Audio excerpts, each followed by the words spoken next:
Temu lagi di Hot Room, teka-teki tewasnya Ajudan Jenderal Kapolda Kalimantan Utara, Pak Susno Duaji, mantan Kabareskrim.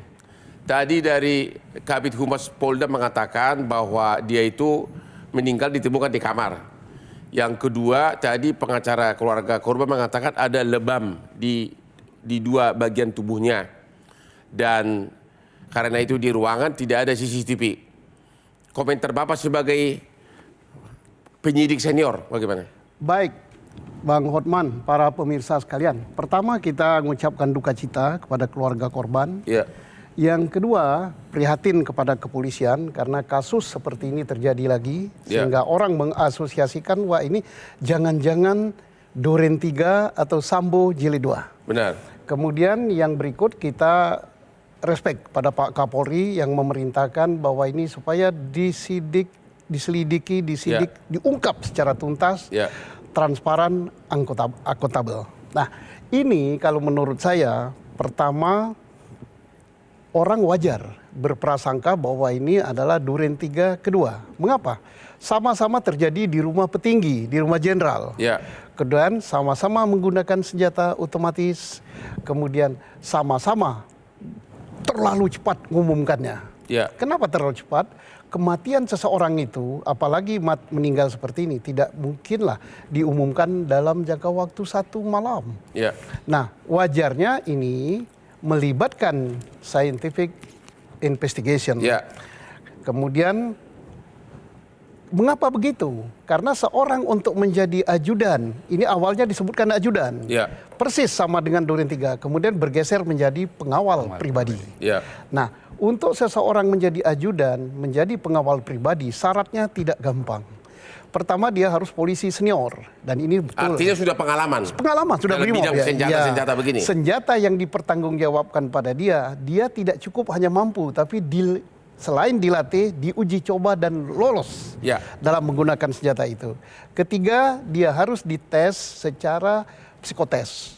Berarti kepribadiannya sudah matang. Pada waktu membersihkan senjata, memang senjata itu dikokang atau bagaimana, Pak? Karena ini bukan senjata Colt, bukan revolver, tidak ada silinder, tapi dia pelurunya dimasukkan secara otomatis, sudah ada SOP-nya, tata cara pengamanannya, sesuai dengan jenis senjatanya. Rasa-rasanya untuk orang seperti ini kan tidak mungkin. Tetapi yang namanya manusia, sifat kelalaian selalu ada. Tapi probability-nya kecil gitu. Tetapi ada, mungkin saja terjadi. Makanya Pak Kapolri perintahkan untuk diungkap secara tuntas. Jadi Pak Kabid Humas tidak bisa menjawab perihal ada keanehan di tubuh korban. Pendapat Bapak? Mungkin Kabid Humasnya tidak diberikan masukan oleh pihak penyidik atau penyelidik yang ada di Polda Kalimantan Utara, sehingga dia datang ke sini tidak membawa informasi tentang itu. Kalau dia membawa informasi tentang itu, kesempatan ini yang terbaik bagi Kalimantan Utara untuk memaparkan apakah memang ada lebam, apa tidak, apakah ada bekas luka pukul atau benda tumpul atau tidak, disampaikan pada forum ini. Pendapat Bapak pribadi sebagai mantan polisi senior, ini kelalaian atau memang ada pembunuhan? Secara pribadi dulu? Secara pribadi saya berpendapat, maka ini 50-50, Pak. Kenapa 50-50? Sifat manusia lalai pasti. Nah, makanya diperlukan suatu investigasi yang bisa lebih condong kemana, Pak, pendapat Bapak? Pembunuhan atau kelalaian? Belum bisa, karena tadi informasi yang kita dapat dari Kalimantan Utara sangat minim untuk hal ini. Terima kasih Pak Bambang Rukminto sebagai pengamat kepolisian. Sudah dengar tadi komentar 3, komentar Bapak gimana? Ya, ini melengkapi kasus-kasus yang lain juga, Bang, terkait dengan kematian ajudan. Sebelumnya kan ada kematian di Gorontalo juga, gitu loh. Gorontalo juga motifnya konon bunuh diri seperti itu juga. Tapi yang faktanya kan ada seseorang ajudan yang tewas dan anggota polisian yang tewas itu loh. Makanya kemungkinan yang seperti disampaikan Pak Susno tadi bisa saja terjadi meskipun probabilitasnya kecil gitu, bahwa itu ketidaksengajaan karena dalam sebuah senjata api kadang-kadang itu ada peluru yang masih satu nempel gitu, dia lupa mencopot dari magazinnya, tetap menempel di situ, bisa saja. Cuma menjadi aneh kenapa larasnya itu menghadap ke dia kan gitu. Itu keanehan. Itu keanehan gitu loh. Bagaimana membersihkan senjata terus larasnya menghadap itu kan apalagi dia adalah polisi yang apalagi sudah senior bidang persenjataan. Anggota BRIMOB lagi seperti itu menjadi keanehan. Tapi kemungkinan itu ada juga karena namanya manusia, namanya lalai bisa saja terjadi gitu loh. Makanya kalau tidak lalai artinya bisa saja bunuh diri gitu loh. Karena kalau menurut CCTV yang disampaikan oleh Pak Kabid Humas, di sisi itu hanya seorang saja di dalam kamar, di luar tentunya dalam jangka waktu yang sekian lama ini kan di CCTV itu kan harus ada, kecuali CCTV-nya nanti sambar petir gitu loh. Itu menjadi aneh gitu loh. Makanya harapannya sih CCTV tidak tersambar petir karena ada di dalam rumah gitu loh. Kesimpulan Bapak ini apa ini? Kelalaian atau pembunuhan? Bisa kelalaian, bisa bunuh diri. Bisa masih alternatif. Pak Mustopo, kriminolog. Kan harus digunakan senjatanya. Kalau menurut pandangan saya ini belum bisa disimpulkan yang mana. Karena informasinya masih terbatas. Ya. Jadi kita harus menunggu informasi scientific investigation. Karena banyak orang awam yang tidak paham, seperti tadi persoalan lebam mayat.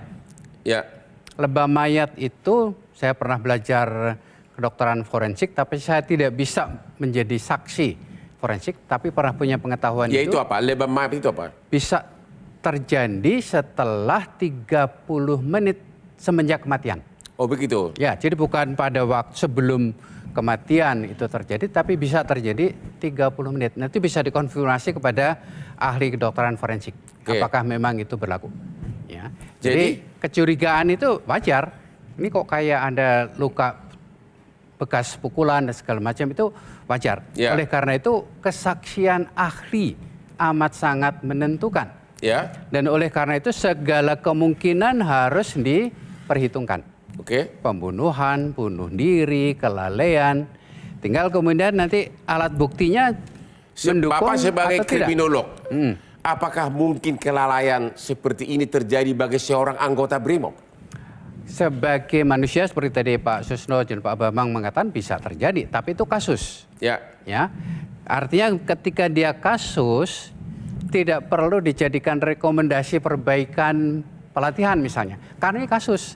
Tapi kalau sering terjadi, nah itu kemudian ada persoalan apakah pemberian izin menggunakan senjata sudah benar, tesnya sudah benar, profesionalisme menggunakan senjata sudah benar. Itu kalau kasusnya banyak. Oke, kita istirahat lagi, ketemu lagi setelah yang berikut ini, tetap di Hot Room.